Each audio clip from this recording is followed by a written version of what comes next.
मैंने अपने हस्बैंड को भी बहुत बार बोला है, किसी चीज़ के लिए मैं बोलती हूँ तो बोलते हैं मैंने जिया है बीजेपी को। आज सेम पोजीशन मेरी भी है कि मैंने भी बीजेपी को जिया है और मैं एक समर्पित कार्यकर्ता कह सकते हैं कि एक मैं सैनिक हूँ। एक हर जगह की तरह फरीदाबाद में भी गुट बने हुए हैं, कहीं कृष्णपाल गुट है, कहीं विपुल गोयल गुट है, कहीं तिकड़ी की बात सामने आती है। क्या जोशी जी के साथ सबका साथ रहेगा? क्या उनके टिकट पर सबकी सहमति रही है? भारतीय जनता पार्टी के कार्यकर्ता है और ये एक हमारा एक परिवार है। तो परिवार में ठीक है, ऊंच नीच तो चाहे हो जाती है बट नाराज़ कोई नहीं है। और एक मदरसे को मैंने गोद लिया जिसमें 263 बच्चियाँ हैं। वहाँ पर मैंने मॉडर्न एजुकेशन को मैं लेके गई। वहाँ करीब 700 मैंने इनको बुक्स प्रोवाइड की। ट्रैफिकिंग पे बहुत काम किया मैंने बच्चों को लेकर।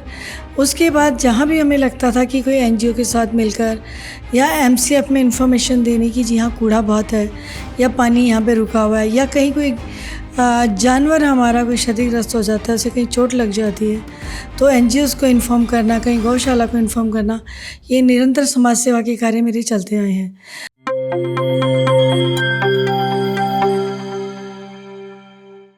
नमस्कार, मैं हूं शैली शर्मा और आप देख रहे हैं एनजीपी हरियाणा।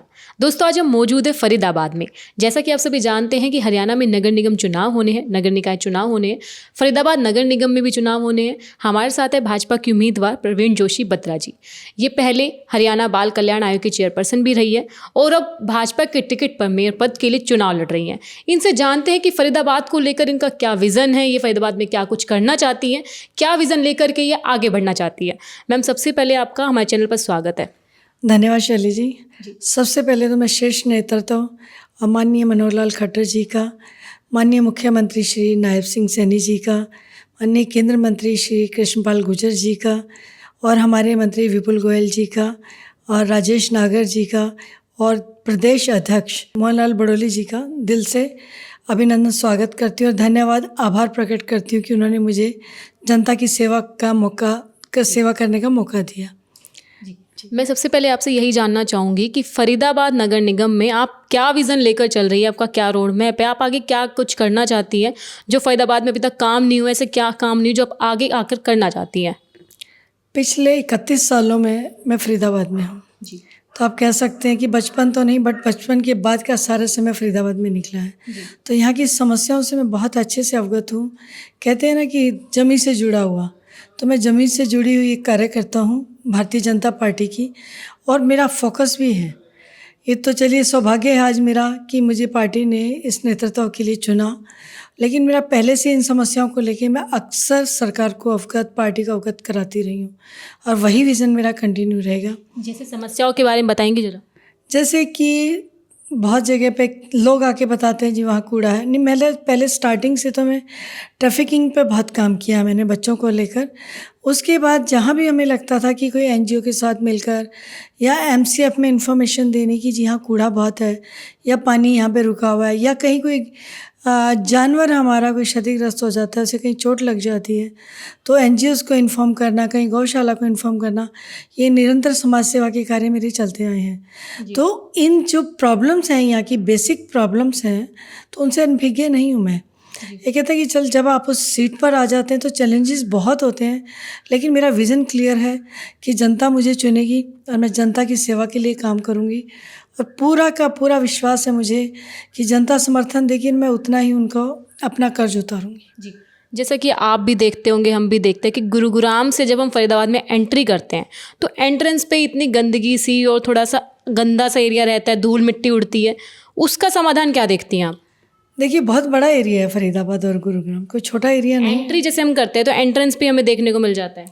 ये तो देखिए वहाँ जंगल है जी, जंगल है, जंगल में तो आप कहाँ तक करेंगे जी, झाड़ियाँ हैं, है ना। लेकिन मैंने देखा कि अपने पिछले 15 साल में जो सुधार हुए हैं और उससे पहले का भी मैं देखती आ रही हूँ, बहुत सुधार हुए हैं। क्योंकि आप शायद, मैं तो यही कहूँगी कि जितना आपकी उम्र है, मुझे नहीं कहना चाहिए, उससे ज़्यादा मुझे फरीदाबाद में रहते हुए इसका अनुभव है इन प्रॉब्लम्स का और उन पर डेफिनेटली मैं काम करूँगी जी। एक हर जगह की तरह फरीदाबाद में भी गुट बने हुए हैं, कहीं कृष्णपाल गुट है, कहीं विपुल गोयल गुट है, कहीं तिकड़ी की बात सामने आती है। क्या जोशी जी के साथ सबका साथ रहेगा? क्या उनके टिकट पर सबकी सहमति रही है? देखिए, आपको एक चीज़ क्लियर कर देती हूँ, सभी सम्मानित पद पर उपस्थित हैं। माननीय कृष्णपाल जी मुझे शुरू से ही, मैं आज से नहीं जानती उनको, अपने पिताजी के समय से जानती हूँ और उनको मैं पिता तुल्य ही मानती आई हूँ। ये मैं आज नहीं कह रही हूँ, ये बात वो भी जानते हैं कि मैं पहले दिन से उनको उस नाते से मानती हूँ।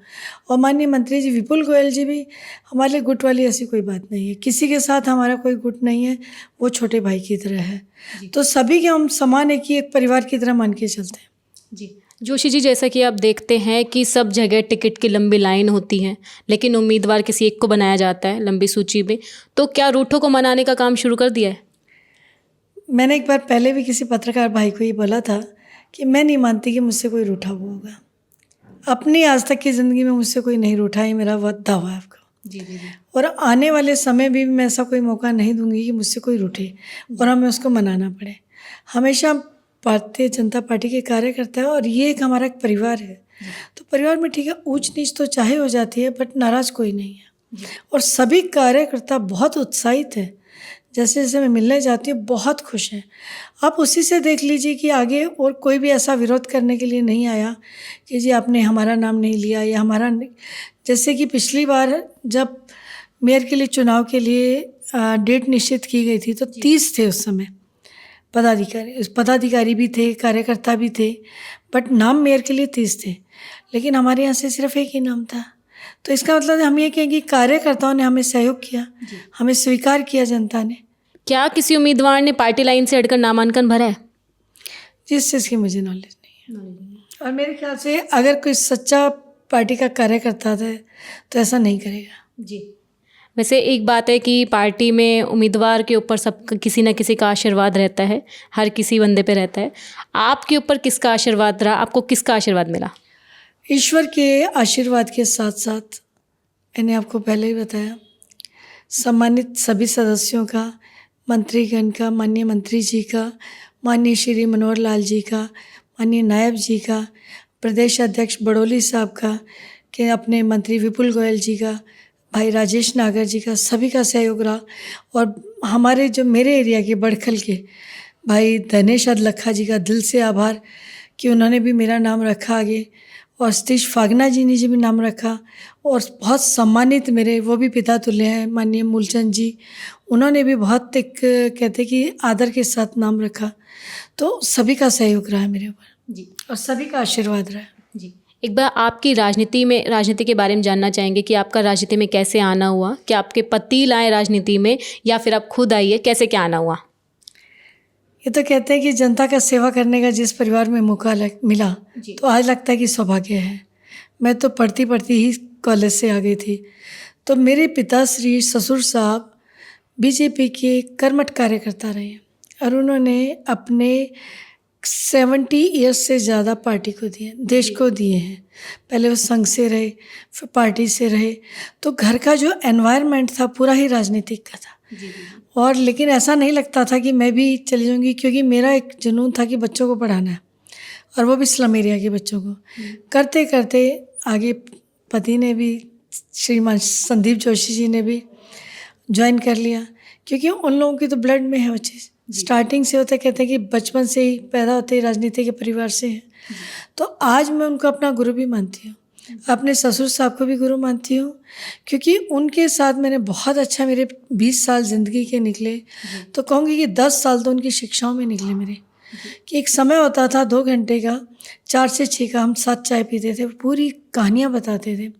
आज हमें वो कहानियाँ लगती हैं, बट वो उनके अनुभव थे। तो वो आज भी कहीं जब वो बात आती है तो मैं कहती नहीं, पापा जी ने ऐसा बोला था। तो उस चीज़ को मैंने जीवन में उतारा है, याद आती है। और मैंने जीवन में, मैंने अपने हस्बैंड को भी बहुत बार बोला है, किसी चीज़ के लिए मैं बोलती हूँ तो बोलते हैं मैंने जिया है बीजेपी को। आज सेम पोजीशन मेरी भी है कि मैंने भी बीजेपी को जिया है, और मैं एक समर्पित कार्यकर्ता कह सकते हैं कि एक मैं सैनिक हूँ। जी, आप हरियाणा बाल आयोग की चेयरपर्सन रही है, तो आपके कार्यकाल में क्या कुछ काम हुआ हरियाणा में?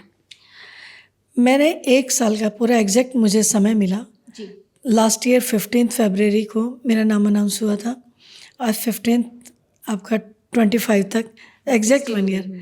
मैं इतना ही कहूँगी कि मैं एक दिन भी घर पर नहीं बैठी। इस फील्ड में इतना काम है। मैं पिछले 8-10 सालों से इस आयोग से जुड़ी हुई थी। पूर्व में जो चेयरपर्सन थी, ज्योति बेंदा जी, उनके साथ मैंने बहन के नाते की, फ्रेंड के नाते बहुत काम किया, सहयोगी के नाते, क्योंकि सामाजिक कार्यकर्ता के नाते ट्रैफिकिंग में ऑलरेडी मैं काम करती थी। लेकिन तब चीज़ों की इतनी समझ नहीं थी। जब आप चेयर पर बैठते हैं, एक्ट में आप बन जाते हैं, एक उस कानूनी दायरे में आ जाते हैं, तो चैलेंजेस अलग होते हैं। तो मैंने एक दिन भी ऐसा नहीं, और सबसे बड़ी बात है कि मैंने मदरसों पे काम स्टार्ट किया। एक मदरसे को मैंने गोद लिया जिसमें 263 बच्चियाँ हैं। वहाँ पर मैंने मॉडर्न एजुकेशन को मैं लेके गई। वहाँ करीब 700 मैंने इनको बुक्स प्रोवाइड की। उसके बाद जितना भी मटेरियल मैं दे सकती हूँ कंटिन्यू देती हूँ, अनकाउंटेड। लेकिन उन बच्चियों का भी जो रिस्पॉन्स आया, आप कह ही नहीं सकते कि इन बच्चियों ने कभी मॉडर्न एजुकेशन नहीं पढ़ी। 3 महीने के अंदर इतना बदलाव आ गया था। तो मैं तो थैंक्सफुल टू गॉड कि मुझे लगता है कि मेरा इस कमीशन में आना सफल हो गया। Thank you so much ma'am.